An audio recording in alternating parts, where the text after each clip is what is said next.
তে ভাই কুরবানি তো চলে আইলে আর 7 দিন পরে ঈদ।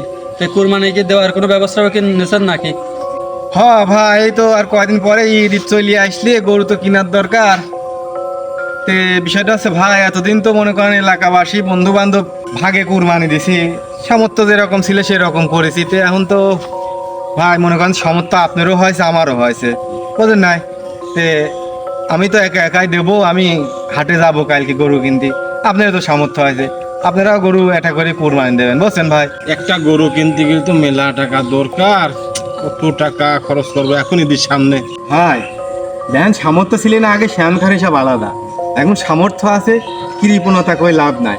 আল্লাহ তালা তো কয়েছে এটা গরুর গায়ে যত লোম আছে লোম পরিমাণ সোয়াব দিবি, আপনি সোয়াবের ভাগ খামাকা কম নেবেন কা?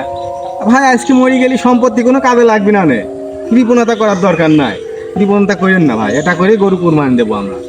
ভাই এ ভাই ঠিক কথাই কইছে। আজকে মল্লি কালকে 2 দিন, এরকম কৃপণা করে লাভ নাই। চলেন 3জন মিলে যে একটা এক হাজারটাই গরু কিনে কুরবানি দিগেন।